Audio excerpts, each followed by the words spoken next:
말씀의 제목이 가시예찬입니다. 가시는 다 아시죠? 찌르는 것이고요.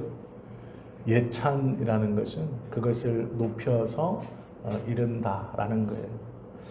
극진히 높인다라는 것입니다. 약한 것을 극진히 높인다. 이런 말씀인데요.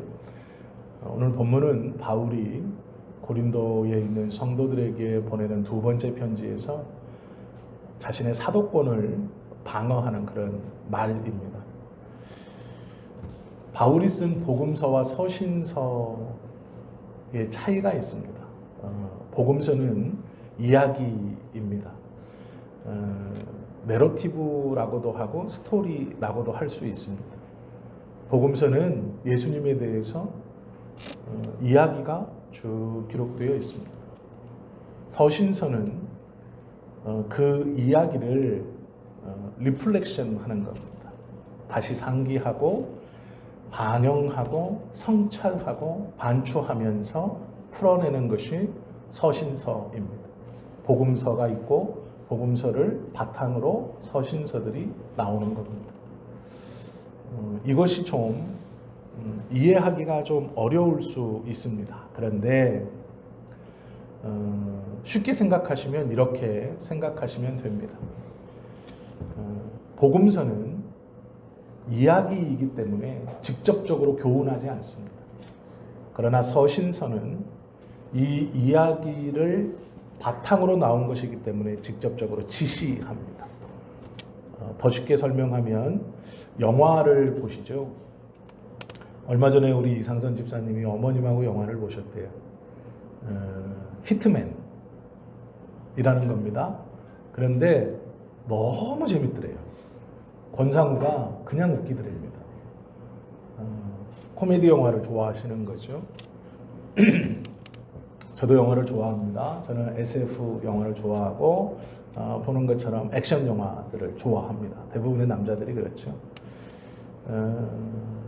저는 특별히 칼싸움 영화들을 좋아합니다. 총싸움보다는 너무 쉽게 죽어서 칼싸움 영화들을 좋아하는데요. 성도님들이 영화를 좋아하시는 장르가 있죠. 그러면 영화를 보실 때 영화를 다 보면 마지막에 감독이 쫙 나타나서 내 영화의 주제는 이것입니다. 첫째, 둘째, 셋째 이렇게 설명하지 않습니다. 영화는 말 그대로 처음부터 끝까지 쭉 본 관객들이 느끼고 판단하게 합니다. 복음서가 그런 거예요. 쭉 읽고 그것을 읽은 독자가 하고 판단하게 합니다. 그런데 영화 평론이라는 게 있습니다. 어떤 영화에 대해서 그 줄거리를 자세하게 대사 한마디, 배경 하나, 조명 하나 그것들의 의미들을 자세하게 분석해서 관객들과 그 영화에 흥미 있는 사람들에게 설명해 주는 것이죠. 영화 평론은 이 영화는 이런 주제입니다. 배경은 이렇습니다.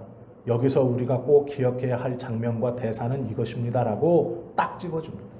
그것을 논리적이고 간단하고 명료하게 하는 영화 평론가들이 또 있습니다. 복음서는 영화 같은 것입니다.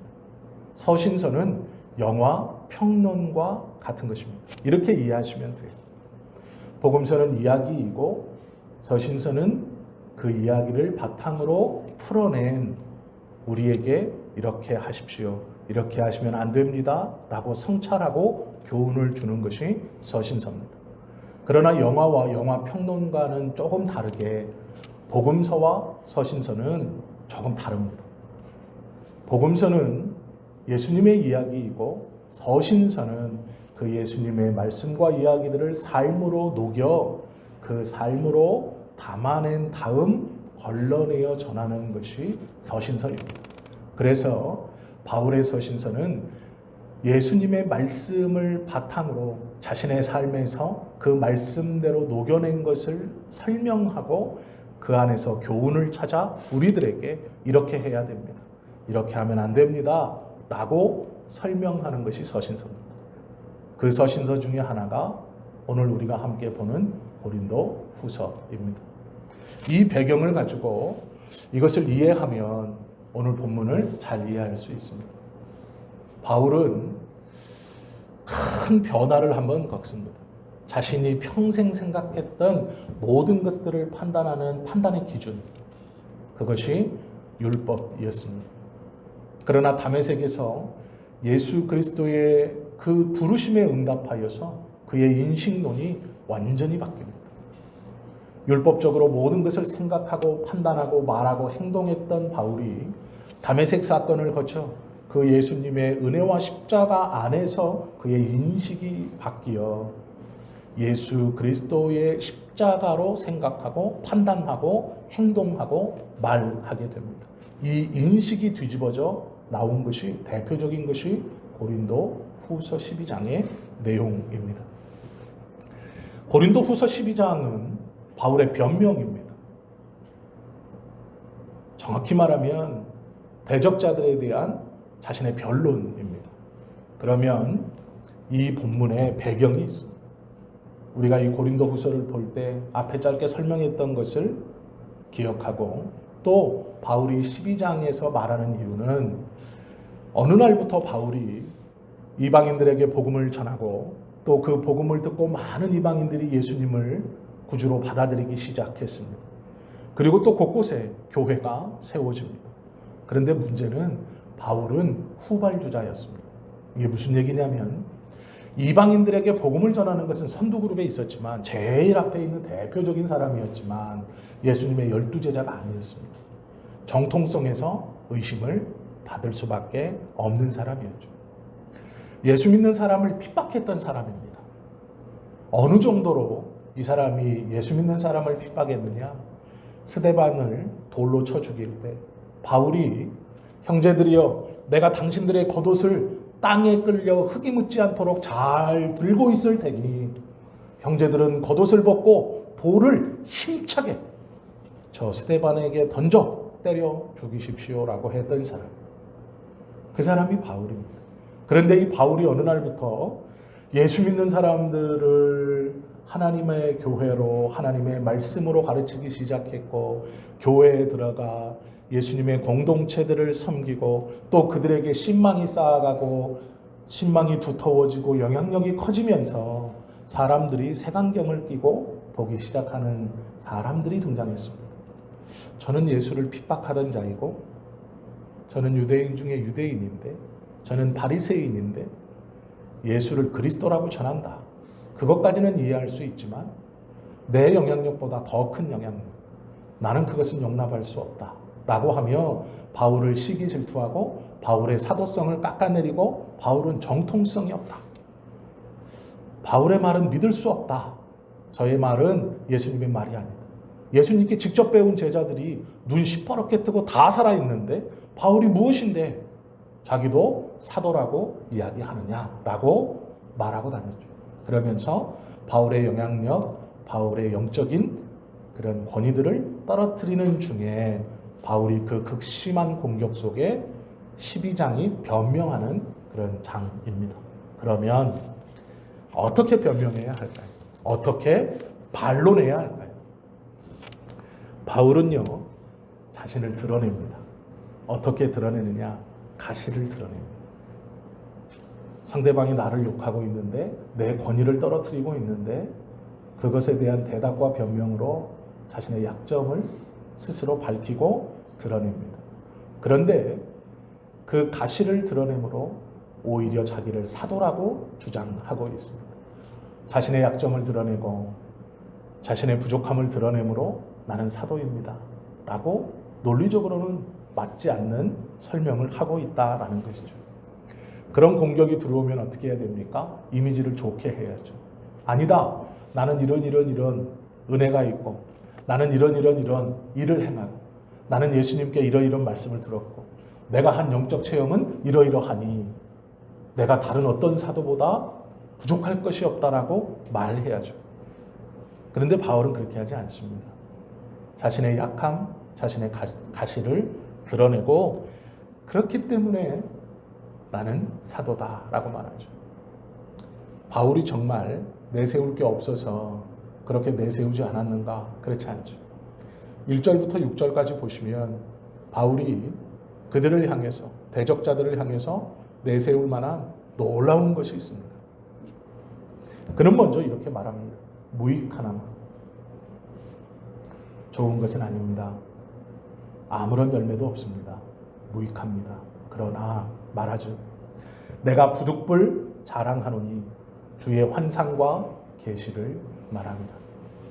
저는 사도성이 없습니다. 저는 예수님께 배우지 않은 자입니다.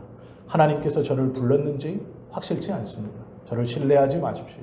라고 말하는 그 사람들과 그 소문에 대한 대답으로 바울이 뭐라고 대답하냐면 무익합니다만 많은 계시와 환상을 저는 받았습니다.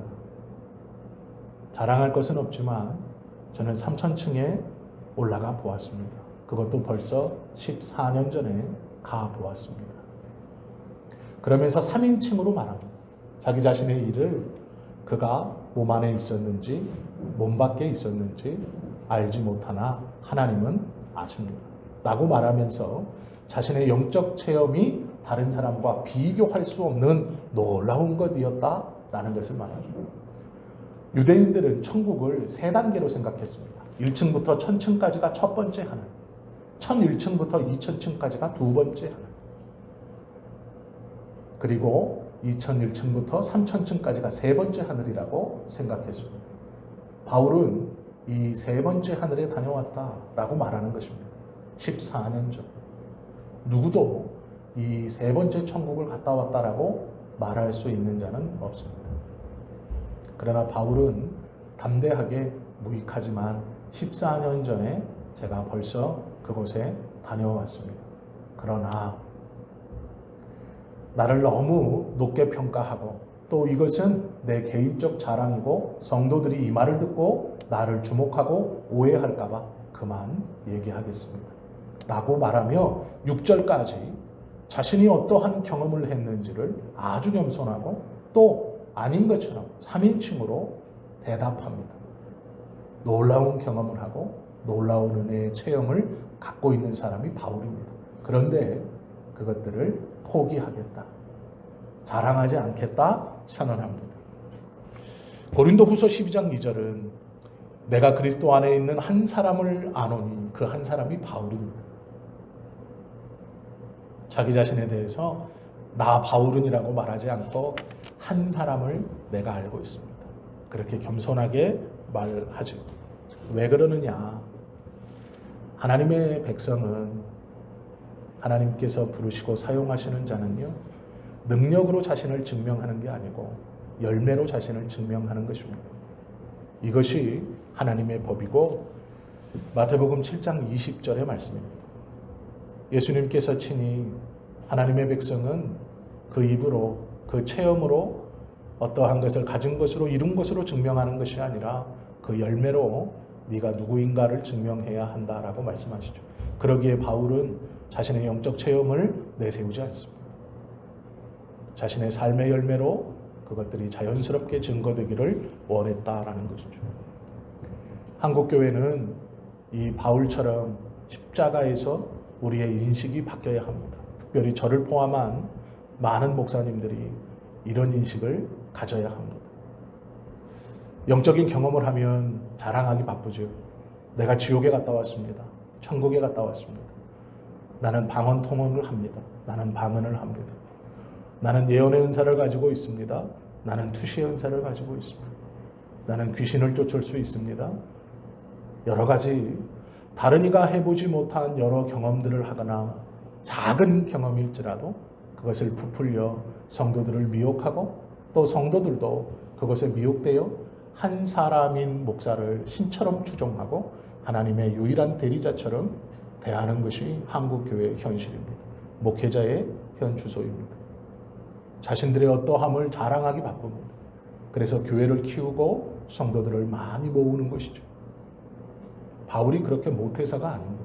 그런 경험이 없어서가 아닙니다. 그가 다메섹에서 십자가를 통과하며 예수 그리스도를 만남으로 그의 생각이 바뀌었습니다. 자기를 드러내는 것이 아니라 하나님을 드러내야 하는 것이라는 것을 알게 된 것이죠. 그리고 그 알을 평생 실천하며 사는 것이죠. 많은 목회자, 저를 포함해서 한국교회는 잘못된 길을 가고 있습니다. 잘못된 인식을 가지고 있다라는 것이죠. 저는 천안에서 전도사 생활을 했습니다. 그때 천안에 크게 부흥하는 교회가 있었습니다. 많은 소문이 났고 가보았죠. 그런데 예배가 끝나니까 성도들을 앞에 쭉 세워놓고 목사님이 축기 기도를 하는 겁니다. 음악 소리가 빵빵 울리고 몇 사람은 저쪽에서 고래고래 음정 박자 다 틀리고 큰 시위하듯이 소리를 지르고 전도사님인지 부목사님들인지 모르겠지만 강대상의 몇 명은 쾅쾅 강대상을 치면서 마귀야 물러가라 소리 지르고 있고 목사님은 앞에서 마이크를 한 손에 들고 성도님들의 이마를 치면서 쉬거리고 사탄아 물러가라 하고 있었습니다. 그게 부흥하는 교회의 모습이었어요. 98년도, 99년도에 천안에서 제일 부흥하는 교회 예배 후의 모습이었습니다. 귀신을 쫓는 교회인지 귀신이 들린 교회인지는 모르겠습니다만 그걸 보면서 이제 전도사 1년차, 2년차 되고 있는데 답답했습니다. 저게 목사라면, 저게 성도의 모습이라면 하나님 나는 좀 빼주시면 좋겠습니다. 제가 그렇게 기도했어요. 그것을 자랑하고 나중에 제가 공부를 해보니까 김기동이라는 분을 똑같이 따라하는 것이더라고요. 성락교회 김기동 목사님을 따라해서 그렇게 귀신 축기를 하는 교회였습니다. 천안에서 가장 급속도로 부흥한다고 했던 교회. 그것은 교회의 모습이 아닙니다.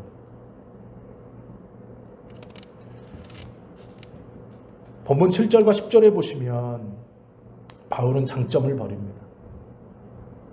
사람들이 놀릴 수 있고 사람들이 조롱할 수 있는 약점을 오히려 드러냅니다. 내가 부득불 이것을 얘기합니다. 용서하십시오. 그러면서 약점을 말하죠. 사도직을 입증하기 위해서 자신의 장점을 강하게 어필하는 것이 아니라 자신의 약점을 조심스럽게 성도님들에게 말하고 있죠. 가시를 예찬하는 겁니다. 중요하게 여겨야 할 것이 있습니다. 바울이 약점을 드러내는구나.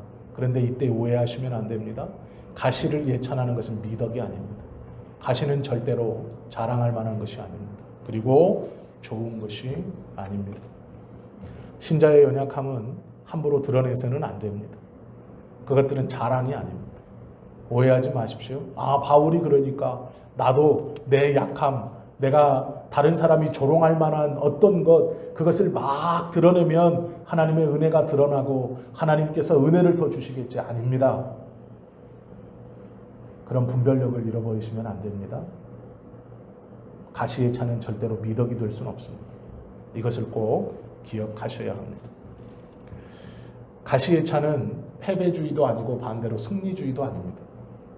내가 이렇게 불쌍히 여기고 불쌍한 삶을 살았다는 것을 만천하에 공표하고 내 상황이 이렇다는 것을 모든 이에게 떠벌리면 하나님이 은혜를 주시겠지? 아니요. 인과응보 그렇지 않습니다. 꼭 주의하셔야 할 것이 가시의 차는 미덕이 아니다라는 생각을 꼭 하실 수 있어야 됩니다. 바울은요 이것을 사단의 가시라고 말합니다. 고린도후서 12장 7절에 보면 여러 계시를 받은 것이 지극히 크므로 자기의 약함도 하나님이 자기에게 주신 계시 중 하나라고 말합니다. 내가 좋아하는 것, 천국을 갔다 오고 귀신을 쫓고 병을 고치고 말씀을 전하면 3,000명, 5,000명이 회개하는 내가 좋은 것, 사람들이 나의 옷자락에 손이라도 한번 잡아보려고 나의 그림자와 겹치기라도 한번 해보려고 나의 머리털이나 내가 먹고 마셨던 손댔던 어떠한 것들을 신성시 여겨서 그것을 가지려고 내 앞에서 그것들을 소유하고 싶어 하는 그 모습, 내가 좋아하는 그것만 계시가 아니고 내가 감추고 싶고 내가 싫어하고 내가 원하지 않고 내가 떨쳐버렸으면 하는 그 가시를 바울은 하나님이 나에게 여러 계시를 준 것 중 하나다라고 말합니다. 그 계시를 주신 것이 지극히 크므로 너무 자만하지 않게 하시려고 내 육체의 가시 곧 사탄의 사자를 주셨으니 이는 나를 쳐서 너무 자만하지 않게 하려 하심이라 라고 말합니다. 이 가시를 어떻게 표현하냐면요, 사탄의 사자라고 말합니다. 그러면 떨쳐내야죠. 사탄의 사자는 떨쳐내야죠. 이겨야죠. 그래서 바울도요, 8절에 보시면 이 가시를 떨쳐나게 해달라고 3번 기도했대요. 3번 기도했다는 것을 어떤 분들은 40일씩 3번 했다라고 말하지만, 여기서 3번 기도했다라는 것은 완벽할 때까지입니다. 하나님의 뜻을 내가 완벽히 이해했을 때까지라는 의미로 생각하시면 더 정확합니다. 이 가시, 보통 바울을 힘들게 했던 간질이라고 해석을 하고 있는데요, 바울은 외모도 볼품이 없었고 눈병도 있었고 안질도 굉장히 심했고 간질도 있었다고 합니다.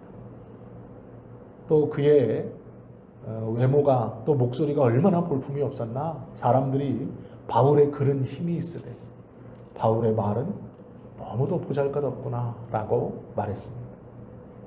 바울은 강론하다가 한 번씩 발작하는 이 간질, 자신의 사역의 큰 약점이고, 네가 병을 고치고 하나님의 말씀을 전하고 귀신을 쫓는 네가 네 몸 안에 있는 간질 하나 해결하지 못하느냐라는 그 놀림, 그 멸시, 그것을 떨쳐내고 싶어 3번 기도했다 말합니다. 이 3번은 완벽하게 기도했다는 겁니다. 의심할 수 없는 하나님의 정답, 확답이 내 안에 탁 박힐 때까지입니다. 최선을 다해서 기도했습니다. 한번 기도할 때 하나님 이 가시를 떨쳐주십시오. 사역에도 방해됩니다. 사람들이 조롱합니다. 하나님의 말씀이 더 힘있게 전파되고 하나님의 종이 건강한 것을 가지고 사람들에게 예수 믿으면, 기도하면 하나님이 문제를 해결시켜 주시지 않겠습니까? 라고 해야 되지 않겠습니까? 아마 이게 첫 번째였을 겁니다. 그러나 한쪽으로는 찜찜하죠. 응답되지 않습니다. 다른 사람의 간질은 낫는데 내 간질은 낫지 않습니다. 2번째 기도합니다. 어떤 마음이었을까요? 하나님 좋습니다. 그러면 집회 때만큼은 일어나지 않아야 됩니다. 이동하다가 그건 이제 알겠습니다. 그러나 하나님의 말씀을 강단에서 전할 때만큼, 내가 다른 지역에 가서 다른 이에게 하나님의 말씀을 전하고 그의 병을 위해서 기도하고 귀신을 쫓을 때만큼은 내 몸 안에서 이 간질이, 이 안질이 사역을 방해하지 않게는 해주십시오. 아마 2번째는 그랬을 겁니다. 그런데 3번째는요, 하나님의 뜻을 알겠습니다. 내가 이것 때문에 더 기도하고, 내가 이것 때문에 더 조심하고, 내가 이것 때문에 병들린 사람을 정죄할 수 없고, 그가 병이 들어 찾아와 오늘 예수님의 이름으로 낫고 또 세상에 돌아가 연약함으로 다시 그 병이 재발하여 내 앞에 왔을 때 내가 그를 정죄하지 않고 그래도 긍휼히 다시 기도할 수 있고 다시 그를 위해 진심으로 하나님 앞에 간구할 수 있는 이유는 고쳐지지 않는 내 안의 가시 때문인 것을 알겠습니다. 고쳐지는 게 문제가 아니라 사역 가운데 툭툭 튀어나오는 게 문제가 아니라 그것을 통해서 내 마음이 어떻게 되는지, 내 연약함을 그대로 품고 하나님의 일을 한다는 것이 무엇인지를 알게 되는 거죠. 이것이 3번 기도했다는 의미입니다. 이게 중요합니다. 바울이 8절에서 기도했다라는 것이 이것으로 인하여 기도하게 되었고 그 기도의 끝을 본 겁니다. 어떤 끝이요? 하나님의 마음이 바울에게 확실히 전달되었습니다. 나는 네가 그 가시를 떼어내길 원치 않는다. 그건 너에게 필요한 것이다. 내가 준 것이다. 너에게 필요함으로 주었다. 네가 기도할 수 있고 겸손할 수 있고 네가 그것을 통해서 마음이 변치 않을 수 있기에 나는 너를 위해서 그것을 주었다. 인정합니다. 맞습니다. 다르게 생각할 수 없을 만큼 그 하나님의 뜻이 분명히 기도 학교를 통해 박힌 것이죠. 그러기에 바울은요, 자신의 장점을 다 배설물처럼 여기고 자신의 약점을 하나님의 뜻 가운데 사역으로 주신 것이니 그것을 높입니다. 그것을 자랑하겠다라고 말합니다.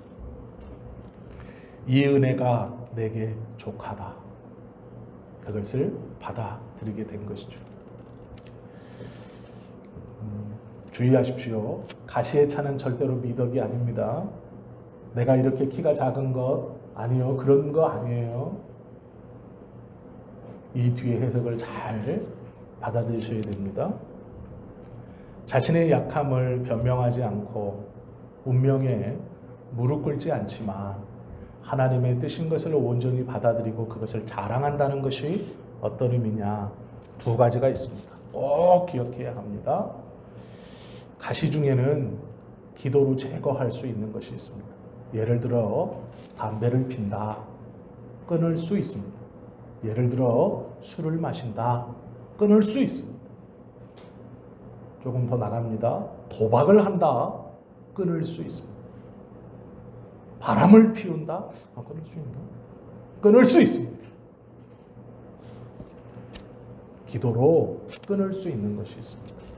그러나 한 가지 기억해야 할 것은 기도로 바꿀 수 없는 것이 있습니다.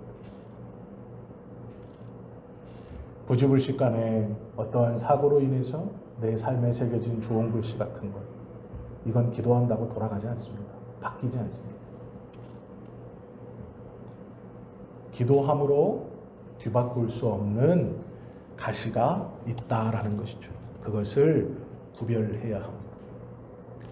기도해도 내 노력이나 내 기도로 바뀌지 않는 삶의 주홍글씨들이 우리에게 있습니다.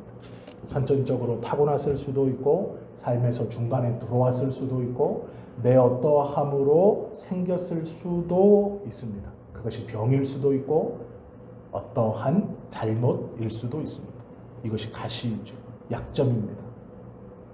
이걸 막 자랑하라는 게 아니에요.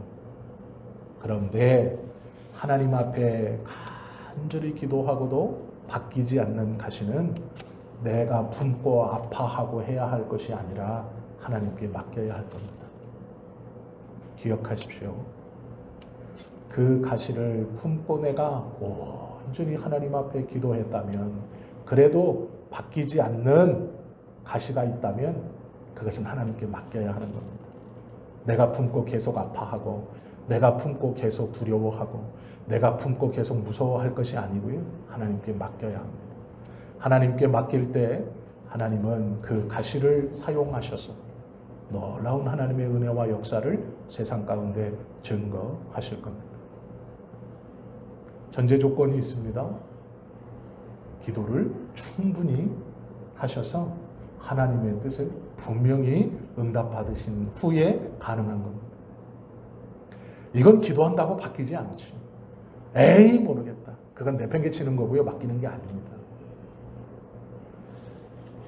사도 바울처럼 가시를 위해 3번 기도했지만 변하지 않는 가시.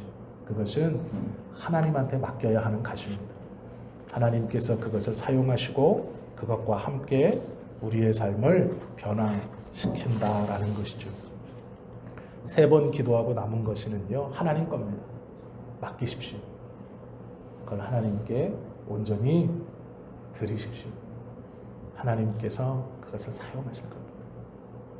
우리의 삶은 돌아갈 수 없습니다. 새겨진 주홍글씨, 새겨진 가시는 기도한다고 바뀌지 않습니다. 그러면 맡기십시오. 계속 붙들고 계지 마세요. 10년 전, 20년 전, 15년 전 그 상처 아니요. 맡기십시오. 지금 내 삶에 한 줄, 두 줄 가 있는 주홍글씨, 내가 아무리 기도해도 없어지지 않는 그것 맡기십시오. 내가 아파할 게 아니고 하나님이 사용하실 것입니다.